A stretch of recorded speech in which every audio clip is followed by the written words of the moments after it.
Hello friends, ಇವತ್ತು ಒಂದು ಹೊಸ ವಿಡಿಯೋ ಮಾಡ್ತಾಯಿದ್ದೀನಿ. ಇದು ಏನಂತಂದರೆ ಬೋರೆ ಹಣ್ಣು ಗೊತ್ತಲ್ವ, ಆ ಬೋರೆ ಹಣ್ಣಿನ ಭಾರತದ ಒಂಥರ ಲೋಕಲ್ ವೆರೈಟಿ ಅಂತ ಹೇಳ್ಬೋದು.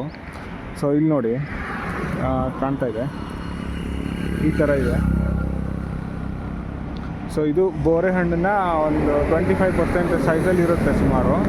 ಆದರೆ ತಿನ್ನೋಕ್ಕೆ ಸ್ವಲ್ಪ ಹುಳಿ ಟೇಸ್ಟ್ ಇರುತ್ತೆ, ಸ್ವಲ್ಪ ಹುಳಿ ಮತ್ತು ಸ್ವೀಟು ಎರಡು ಮಿಕ್ಸ್ ಥರ ಇರುತ್ತೆ. ಹಣ್ಣಾದಮೇಲೆ ಸ್ವಲ್ಪ ರೆಡ್ ಪಿಂಕ್ ಕಲರ್ ಬರುತ್ತೆ. ಇವಾಗ ಸ್ವಲ್ಪ ಹಂಪಿದೆ, ಸೊ ಅದಕ್ಕೆ ಸ್ವಲ್ಪ ಯೆಲ್ಲೋ ಮತ್ತು ಗ್ರೀನ್ ಕಲರ್ ಮಿಕ್ಸ್ ಇದೆ. ಸೊ ಇದೇ ಗಿಡಕ್ಕೆ ನಮ್ಮ ಬೋರೆ ಹಣ್ಣು ಇರುತ್ತಲ್ಲ ಅದನ್ನು ಗ್ರಾಫ್ಟಿಂಗ್ ಮಾಡ್ತಾರೆ.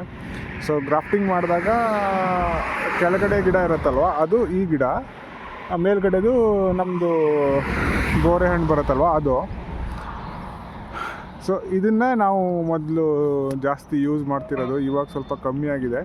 ಬಟ್ ಕೆಲವು ಹಳ್ಳಿಗಳಲ್ಲಿ ಇದನ್ನಿನ್ನೂ ತಿಂತಾರೆ. ನಿಮ್ಮ ಊರಲ್ಲಿ ಇದನ್ನು ಏನಂತ ಅಂತಾರೆ ಅಂತ ಒಂದು ಕಮೆಂಟ್ ಮಾಡಿ. ಬಟ್ ಇದಕ್ಕೆ ಹಣ್ಣು ಮಾತ್ರ ಸಿಕ್ಕಾಪಟ್ಟೆ ಆಗುತ್ತೆ, ಹಕ್ಕಿಗಳೆಲ್ಲ ಸಿಕ್ಕಾಪಟ್ಟೆ ತಿಂತವೆ. ಅದಕ್ಕೆ ಈ ಥರ ಗಿಡನ ಬೆಳೆಯೋದು ವೆರಿ ಇಂಪಾರ್ಟೆಂಟ್ ಆಗಿದೆ ನಮಗೆ. ನೇಚರಲ್ಲಿ ನಾವೆಲ್ಲದೂ ಒಳ್ಳೆ ಕ್ವಾಲಿಟಿದೇ ಹಣ್ಣು ಬೇಕಂದ್ರೆ ಆಗಲ್ಲ. ಈ ಥರ ನಮ್ಮದು ನ್ಯಾಚುರಲ್ ಆಗಿ ಬಂದಿರೋ ಕೆಲವು ಹಣ್ಣುಗಳನ್ನೆಲ್ಲ ಬೆಳೆಸಿ ತಿನ್ನೋದ್ರಿಂದ ತುಂಬಾ ಉಪಯೋಗ. ಮತ್ತು ಹಕ್ಕಿ ಪಕ್ಕಿಗಳಿಗೆ ಕೂಡ ಇದು ತುಂಬಾ ಇಂಪಾರ್ಟೆಂಟು. ಅಷ್ಟೇ, ಇದೊಂದು ವೆರೈಟಿನ ತೋರಿಸ್ಬೇಕು ಅಂತ ವಿಡಿಯೋ ಮಾಡಿದೆ. ನೋಡಿ ಈ ಥರ ಇರುತ್ತೆ. ಓಕೆ, ಇದಕ್ಕೆ ನಿಮ್ಮ ಊರಲ್ಲಿ ಏನಂತ ಅಂತಾರೆ ಅಂತ ಒಂದು ಕಮೆಂಟಲ್ಲಿ ತಿಳಿಸಿ. Thank you very much.